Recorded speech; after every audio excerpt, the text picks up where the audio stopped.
went Saturday. My birthday was yesterday. Today is Monday. My birthday was on 27th. So I went to like another town on Saturday. Did a bunch of stuff with like 2 of my best friends.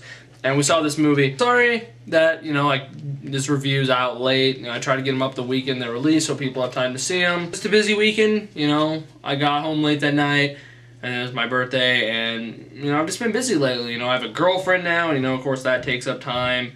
But, anyway, Surrogates. So this movie looked okay.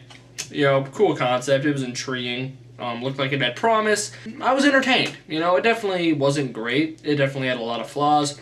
But, it worked as campy entertainment, and something I thought was actually pretty well done. For the most part, I was entertained, that's really all it's good for. It doesn't take itself too seriously. It's just a fun movie, and I think it succeeds on that. I think it does a good job at exploring this concept, which is based off of, like, a comic book, I think. And it's a cool idea. This movie's kind of like iRobot meets Minority Report. Minority Report, it is decreasing the crime limit, the death rate, which is what this movie does.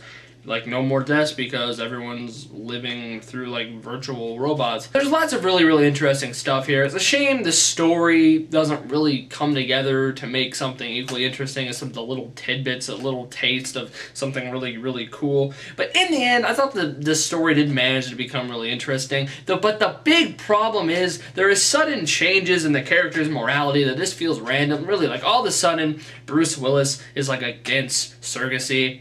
And there's really not much development with that. There's hints that, like, oh, their kid died, but they never really remember to explain why. And, some of the plot twists at the end I don't really think completely worked. It's definitely a flawed movie, but I don't think it's a bad movie. I think it's pretty good. I'm surprised at how much I liked it. I enjoyed it. There's really nothing else to it. It's not a movie to really get upset about. It's just a fun movie. That's really all it is, Overall, I'm going to give it a 7 out of 10.